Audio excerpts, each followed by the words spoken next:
को जोड़ेंगे। ओम नमः सिद्धेभ्यः, ओम नमः सिद्धेभ्यः, ओम नमः सिद्धेभ्यः। सत्त्वेषु मित्रेषु प्रमोदं, क्लिष्टेषु जीवेषु कृपापरतः। माध्यस्ते भावं विपरीतवृत्तो, सदा मम विदधातु देवो। जब गणतंत्र परमेश्वरी भगवान की, देवादिदेवों गुरुनाथ भगवान की, परम पूज्य आचार्य विद्यार्थी गुरुदेव की, परम पूज्य दिव्य तपस्या जैसे सुंदर सागर जी गुरुदेव की, परम पूज्य आरिका स्नेहवती माता जी की, आरिका संघ की, जिनवाणी माता की, श्रीमद जैन धर्म की, माता जी के चरणों में वंदना करते हुए, देव साधु के चरणों में इच्छा भी करते हुए आगम के शब्दों को आपके समक्ष हमारा चल रहा है सामायिक पाठ, जिसको आचार्य विद्यार्थी गुरुदेव ने लिखा है।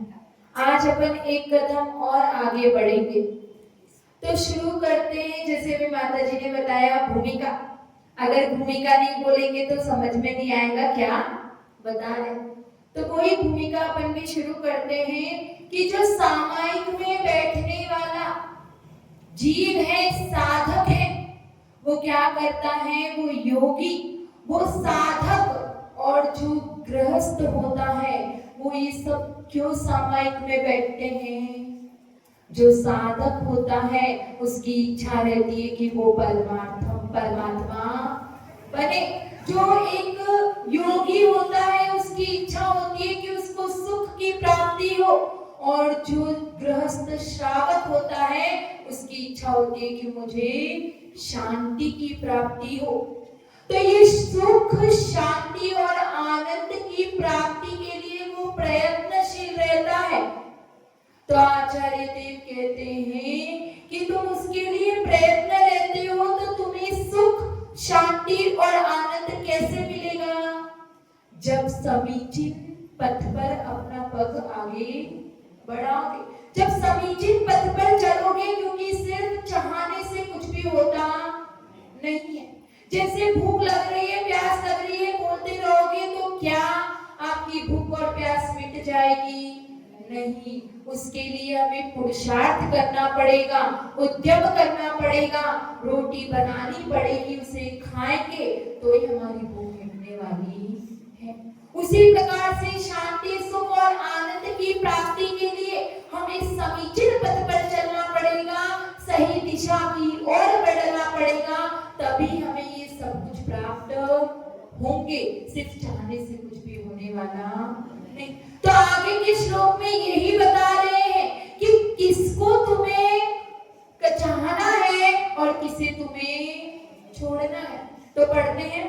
सर्वनिराकृते विकल्प जानम, संसार कांतार निपात हेतुम, विविक्तमात्मा निवेक्षमाणो, निलीयसे तम परमात्मा तत्वे। हिंदी वाला पढ़ते हैं। जो संसार पतन के कारण उन विकल्प जानो को छोड़, निर्विकल्प निर्द्वंद आत्मा फिर लीन उसी में हो। क्या बता रहे इसमें? संसार कांतार निपात हेतु, मतलब जो संसार रूप में पतन के कारण है। संसार कांतार, संसार मतलब संसार में, कांतार मतलब क्या होता है? रूपी वन में। निपात मतलब होता है पतन। संसार कांतार निपात हेतु, हेतु से क्या निकलेगा? कारण। जो संसार के पतन में हेतु है, कारण है संसार रूप वन में। सर्व विकल्प जालम, सर्व प्रकार के विकल्प जालों को, निराकृते विविक्तम, दूर करके, विविक्तम मतलब उससे भिन्न, पृथक, अलग। फिर कह रहे हैं आत्मानम, आत्मा को, अवेक्षमाणम मतलब देखते हुए, तुम परमात्मा तत्व निलीय से, परमात्मा तत्व में क्या हो जाओ? निलीय से क्या निकलता है? लीन हो जाओ। क्या कह रहे हैं? जो संसार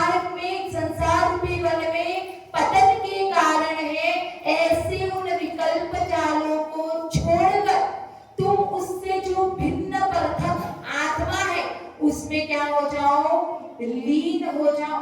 यहाँ पे कह रहे हैं कि अगर शांति को चाहते हो तो सबसे पहले ये निर्णय करो, क्या वास्तविकता में हम सुख चाहते हैं? क्या हमारी आत्मा सुख की इच्छुक है क्या? क्योंकि अगर ये निर्णय करोगे तभी तुम्हारी प्रार्थना क्या होगी? सफल होगी। क्योंकि बिना लक्ष्य के कोई भी प्रार्थना सफल होती नहीं है। तो यहाँ पर यही कह रहे, सबसे पहला विशेषण दे रहे, क्या दे रहे हैं? सर्व निराकृते विकल्प जालम। सब प्रकार के जो दुख का कारण है उन विकल्प जालों को छोड़कर तुम क्या करो? उस सुख की प्रार्थना करो। क्योंकि अगर विकल्प से सहित होगे तो तुम्हारी प्रार्थना सफल होने वाली नहीं है। अगर विकल्प से रहित होकर अगर तुम प्रार्थना करोगे तो ही तुम्हारी प्रार्थना सुनी जाएगी और तो ही तुम्हारी प्रार्थना सफल होगी। क्योंकि कोई भी कार्य में अगर हम करते हैं, अगर उसमें फुल एनर्जी, फुल कंसंट्रेशन नहीं देंगे तो कुछ भी होने वाला नहीं है। उसी प्रकार से अगर हम विकल्प करते जाएंगे, हमारा ध्यान भटकाते जाएंगे, नई नई चीजों में उलझते जाएंगे तो क्या होगा? हमारा जो प्रार्थना है, जो हमारा ध्यान करने का है वो बढ़ जाएगा और एनर्जी बढ़ जाएगी तो उतना अच्छा रिजल्ट आने वाला नहीं है। क्योंकि कोई भी कार्य करने के लिए अपना 100% तो चाहिए।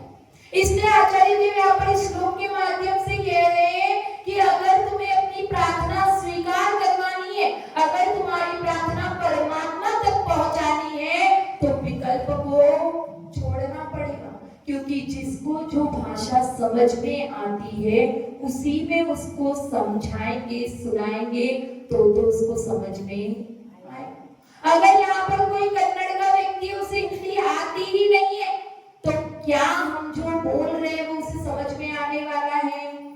उसे कुछ भी समझ में, वो सिर्फ चेहरा दिखता रहेगा कि हाँ कुछ तो बोल रहे, कुछ तो कर रहे, लेकिन क्या बोल रहे हैं, क्या समझाने का प्रयास कर रहे हैं, वो कुछ भी समझ में।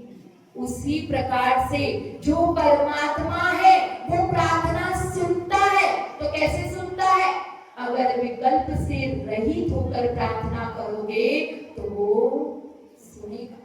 इसलिए आचार्य देव यहाँ पे आप गुरुदेव कह रहे हैं कि किसी को अगर तत्व का उपदेश देना है, सुनाना है, समझाना है तो सामने वाले का मन क्या होना चाहिए? विकल्प से रहित होना चाहिए। उसका मन इधर उधर दौड़ना नहीं चाहिए। जब हम मंदिर में भी आते हैं तो एक टाइम सेट करके आते हैं कि इतने टाइम में मुझे मंदिर जाना है, क्योंकि मुझे इतने बजे ये बनाना है, उसके बाद में उसका ये काम करना है, वो काम करना है, ये सब डिस्टर्ब नहीं होना चाहिए। ऐसे ही हमारे भैया का भी होता है कि हमें ये टाइम पे वो बस पकड़नी है, उस बस से हम वहां पहुंचेंगे, हमें ये टाइम पे शॉप खोलनी है, वो आएगा तो पूरा सेटअप के साथ जाते हैं। और जब थोड़ी सी देर हो जाती है तो बार बार घड़ी की तरफ अपना मन जाता है, ध्यान घड़ी की तरफ भी जाता। तो जब कोई उपदेश दे रहा है, चाहे हम पूजा कर रहे माला में, तो पूरा ध्यान क्या करता है? उस मन, वो मन हमारा भागने लगता है, विकल्प विकल्प करने लग जाता है कि टाइम हो गया, मुझे जाना है, जाना है, जाना। तो ऐसा करेंगे तो कभी भी अपना ध्यान लगने वाला नहीं। तो यहाँ पर वो स्टेज है कि वो साधक समाधि ग्रहण कर चुका है, उसने आसन को छोड़ दिया, उसने आत्मा को ग्रहण किया। तो धीरे धीरे आचार्य अमित गुरुदेव उसको बता रहे हैं कि तुम्हें जो संयोग वियोग है ये दुख का कारण है, इन्हें छोड़ दो, ये तकलीफ देने का कारण है, इन्हें छोड़ दो। अब वो कह रहे हैं कि तुम इस विकल्प, संकल्प विकल्प को क्या कर दो? छोड़ दो, क्योंकि ये तुम्हें क्या कर सकते हैं? इस संसार रूपी वन में भटका सकते हैं। क्योंकि आज तक हम यही कर रहे हैं, इस संकल्प विकल्प के कारण ही हमारी क्या हो रही है? संसार में परिभ्रमण हो रहा है। तो वो कहते हैं कि तुम जैसे कि कोई क्या सामायिक में बैठ जाता है, लेकिन क्या करता है? अब एक व्यक्ति था, वो सामायिक करने के लिए बैठा, ठीक है, तो सामायिक करने के लिए बैठा तो उसको देखने वाले घर में देखते ही रहते थे, रोज का था। तो उसको एक व्यक्ति ने देखा कि आप सामायिक करने बैठे लेकिन थोड़ा सा भी हिले डुले नहीं। आप तो एकदम जैसे बैठे थे वैसे के वैसे, ऐसा क्या ध्यान करते हो आप कि आप इतनी आसानी से सामायिक कर लेते हो, थोड़ी सी भी आपको झपकी नहीं लगी? तो वो कहता है कि मैं यहाँ पर बैठता हूँ और यहाँ से क्या होता है, मुझे बाहर की सारी गाड़ी वगैरह, क्योंकि उसका घर क्या था, चौराहे पर था और वो खिड़की पर बैठ के सामायिक करता था। तो क्या होता था, उसको सारी गाड़ियां आती जाती दिखती रहती थी और ध्यान भी होता रहता था। तो कहते हैं कि ऐसा ध्यान का कोई भी मतलब नहीं है। एक टाइम पे दो काम नहीं हो सकते कि अगर खिड़की खुली रहेगी तो हवा तो जरूर प्रवेश करेगी, उसी प्रकार से अगर आंखें रूपी खिड़की खुली रहेगी तो क्या होगा, ये मन तो चारों तरफ दौड़कर आएगा, ये सारे पदार्थों को देखता रहेगा, ये क्या कर रहा है, वो क्या कर रहा है, और उसी में हम रह जाएंगे। इसीलिए अगर हमें सामायिक में बैठना है तो उस मन को क्या करना है, एकाग्र करना है हमको। इसका मतलब ये नहीं कि मन भागता रहता है तो हम सामायिक में ना नहीं, क्योंकि अगर हम ट्राई नहीं करेंगे, बैठने का अभ्यास नहीं करेंगे तो एकदम से मन कंट्रोल में आने वाला नहीं है। सबसे पहले इस काया को हमें कंट्रोल में करना पड़ेगा। सबसे पहला प्रयास काया को स्थिर करना पड़ता है, तब जाके मन स्थिर होता है। तो कह रहे हैं कि उस मन को एकाग्र करो और इस संकल्प विकल्प रूपी जो दुख का कारण है उसको छोड़ो। एक कहानी के माध्यम से बताती हूँ कि इतने संकल्प विकल्प थे, उससे क्या हुआ। बहुत अच्छी कहानी है जो अपने रेगुलर पे होती है। एक बहन थी, उसकी क्या हो गई थी, बहुत ज्यादा उम्र हो गई थी, फिर भी शादी नहीं हो रही थी। तो वो शादी नहीं हो रही थी, अब घर वाले परेशान थे, दुखी थे कि क्या हुआ, क्या करे, कैसे करे। वो लड़की खुद भी परेशान थी कि कुछ ना कुछ तो करना पड़ेगा, उम्र बहुत हो रही। तो एक जगह से उसे पता चला कि यहाँ पर शहर में क्या है, मैरिज ब्यूरो है और वहां पर क्या होता है, परिचय सम्मेलन हो रहा है, तो वहां से मुझे कोई ना कोई लड़का तो पसंद आ जाएगा। अब वो वहां पर गई तो वहां जाके जो मैनेजर था उससे पूछा कि उसको बताया कि मेरी ये है, मुझे लड़का देखना है। तो मैनेजर ने बोला कि ठीक है, आप इधर से अंदर चले जाइए, आप अपना लड़का खुद पसंद कर लीजिए। तो क्या होता है, वो जब जाती है तो उसको दो दरवाजे मिलते हैं। पहले दरवाजे पर लिखा रहता है, क्या लिखा रहता है कि लड़का स्वस्थ चाहिए, और दूसरे दरवाजे पे लिखा रहता है कि लड़का अस्वस्थ। तो कौन सा ऑप्शन सिलेक्ट करेगी, स्वस्थ चाहिए। तो वो उस दरवाजे में घुस जाती है। अब जब थोड़ा देखती है तो फिर से दो दरवाजे मिलते हैं और उस पे लिखा रहता है कि लड़का लंबा चाहिए कि लड़का होना चाहिए। तो वो पहला नंबर का ऑप्शन सिलेक्ट करती है। फिर आगे बढ़ते हैं तो उसमें लिखा रहता है कि लड़का मोटा चाहिए या लड़का हेल्दी, मतलब ठीक ठाक चाहिए। तो वो क्या करती है, लड़का मीडियम ठीक ठाक वाला चाहिए। फिर उसके बाद में अंदर जाती है तो लिखा रहता है कि लड़का अमीर चाहिए कि लड़का गरीब चाहिए। तो अमीर को सिलेक्ट कर लेती है। फिर आगे दो दरवाजे और होते हैं, आगे बढ़ती है, फिर लिखा रहता है कि लड़का आपकी बात सुनने वाला चाहिए कि माँ की बात सुनने वाला चाहिए। तो क्या मेरी बात सुनने वाला चाहिए। फिर आगे दो दरवाजे होते हैं कि गोरा चाहिए कि काला चाहिए। गोरा चाहिए। सुंदर चाहिए कि साधारण चाहिए, सुंदर चाहिए।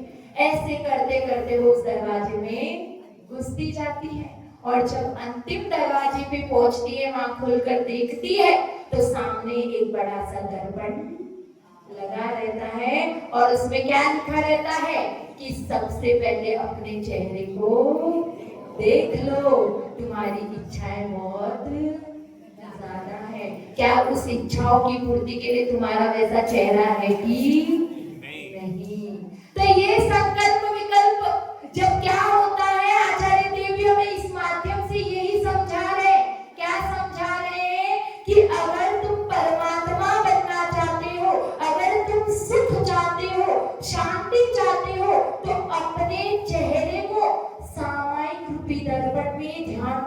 दर्पण में देख लो, उसको देख लो, जान लो, तो तुम्हें समझ में आ जाएगा कि सत्य क्या है। उधर क्या था, हर हर दरवाजे पे 2 दरवाजे मिलते चले गए, आस बनती चली गई, लेकिन लास्ट में कुछ भी मिला नहीं। तो इस बात से समझा रहे हैं कि तुम भी संसार में बस आस बांधते जा रहे हो। क्या कर रहे हो? आशा लगाते जा रहे हो कि मुझे मिलेगा मिलेगा मिलेगा मिलेगा, लेकिन लास्ट में कुछ भी मिलने वाला नहीं है। तो इस संसार रूपी वन में क्या करो? उसको पाने का प्रयास मत करो। तुम कहां पर जाओ? सिर्फ इधर मांगते रहोगे, मांगने से कुछ भी होने वाला, इस संसार में कुछ भी मिलने वाला। अगर मांगना है, अगर तुमको अनंत सुख को पाना चाहते हो, तो स्वयं के अंदर डूबो, स्वयं के अंदर खोजो कि तुम्हें, क्योंकि सुख कहीं पर भी बाहर नहीं है। सब व्यक्ति की विचित्रता देखो। एक भिखारी था, उसने क्या किया? बहुत आशापूर्ण से एक लॉटरी की टिकट खरीदी और उसने कहा कि हे भगवान, भगवान से प्रार्थना की। क्या प्रार्थना की? कि हे भगवान, मुझे पहला इनाम लग जाए, क्योंकि उससे क्या होगा, मैं कार खरीदूंगा, मेरे को पैदल चलते चलते भीख मांग के मैं थक गया हूं। तो यहाँ पर भी वो कार खरीदकर भीख मांगने की ही बात कर रहा है। वो ऐसा नहीं सोच रहा कि अब मैं भीख मांगना छोड़ दूं। उसी प्रकार से हम इस संसार में क्या कर रहे? मांगते जा रहे, मांगते जा रहे, मांगते जा रहे, और क्या हो रहा है? कभी भी वो भिक्षा का पात्र भरता नहीं है। हमने न जाने कितनी पर्यायों से, कितने भवों से मांगा है, और मांगा भी किसको है? जो हमें अंत में दुख देने वाले हैं, हमें सुख देने वाले वो नहीं है, उन्हें ही मांग रहे हैं। तो क्या कर रहे हैं? मांग मांग के इस संसार में परिभ्रमण कर रहे हैं और कुछ भी हो नहीं रहा। तो इसीलिए कह रहे हैं कि मौत तो आने ही वाली है। आप कितना भी इकट्ठा कर लो, कुछ भी, सब कुछ क्या हो जाएगा? इस मौत के साथ में खत्म हो जाने वाला है। इसलिए अगला विशेषण दे रहे हैं कि क्या दे रहे हैं? विविक्त आत्मानो भविष्यवाणो, मतलब इस आत्मा से क्या करो? ये संसार में चारों तरफ से मृत्यु ने क्या कर रखा है? घेर रखा है। कोई भी पदार्थ उस मृत्यु से अछूता नहीं है। तो भागो अपनी आत्मा की तरफ, क्योंकि एक ऐसी आत्मा ही है जो क्या है? मरण से बची हुई है। वो कभी भी मरण को प्राप्त नहीं होती, जो हमेशा रहने वाली है, नित्य है। उस आत्मा की शरण में जाओ, उस आत्मा की तरफ भागो, और उस आत्मा के ही ध्यान में क्या हो जाओ? नीली ऐसे परमात्मा तत्व, उस आत्मा में ही क्या हो जाओ? लीन हो जाओ। तो तुम्हें क्या हो जाएगा? उस परमात्मा पद की प्राप्ति हो जाएगी। और जैसे ही परमात्मा पद की प्राप्ति होगी, तो इस जन्म और मरण के चक्कर से क्या हो जाएंगे? हम बच जाएंगे और हमेशा हमेशा के लिए छूट जाएंगे। इसीलिए इतना अवश्य ध्यान रखना है कि सुख इस संसार में नहीं है। सुख तो क्या है? इस आत्मा का स्वभाव है। जितना इस संसार में भागते जाएंगे, उतना दूर हमसे, ये सुख से हम दूर होते चले जाएंगे, और जितना ही हम अपनी आत्मा के पास में आएंगे, उतना ही सुख के हम करीब होते जाएंगे। एक पप्पू था, वो कहता है, मेरी कहानी में पप्पू बहुत है, पप्पू तो क्या, तो वो एक पप्पू था, वो कहता है, एक दुकान में काम करता था, अपने सेठ से कहता है कि सेठ जी, मेरे को आपके यहाँ पर काम नहीं करना। क्यों काम नहीं करना? क्योंकि आपको मुझ पर विश्वास ही नहीं है, आप मुझ पर भरोसा ही नहीं करते। तो वो कहते हैं सेठ जी की क्या इससे ज्यादा भरोसा करूं? पूरी तिजोरी की चाबी मैंने क्या किया है? तुझे दे रखी है, और क्या भरोसा करूं? तो वो कहता है कि आपने दे तो रखी है, लेकिन एक भी चाबी उस तिजोरी को लगती नहीं है, तो क्या करूं? तो उसी प्रकार से इस संसार में हम क्या करते हैं कि चाबियों का गुच्छा लेकर घूमते रहते हैं, इस संसार के मालिक बन के घूमते रहते हैं, और वो चाबी क्या क्या है? चाबी हमने माया की, हमने धन इकट्ठा करके, परिग्रह को इकट्ठा करके, क्रोध को इकट्ठा करके, काम को इकट्ठा करके, उन सब की चाबी हमने ले रखी है। लेकिन ये सारी भौतिक चाबियां आध्यात्मिक ताले खोलने वाली नहीं है। अगर आध्यात्मिक ताला खोलना है तो हमें क्या करना पड़ेगा? सामायिक करनी पड़ेगी, संन्यास को धारण करना पड़ेगा, समाधि में लीन होना पड़ेगा, तब जाके हम उस आध्यात्मिक ताले को खोल पाएंगे। और वही ताला हमारे लिए क्या है? उपयोगी है। इसलिए यहाँ पर लास्ट में सिर्फ इतना ही कह रही हूँ कि क्या कहा है इस श्लोक में कि जो ये संसार के संकल्प विकल्प है ये सारे दुख के कारण है, क्योंकि यही हमें संसार रूपी गड्ढे में गिराते हैं। तो इनको छोड़कर एकमात्र उस आत्मा में लीन हो जाओ और उस परमात्मा पद को प्राप्त कर लो। जय बोला जैसे सुंदर सागर जी गुरुदेव की। करे प्रचारी का समय माता जी।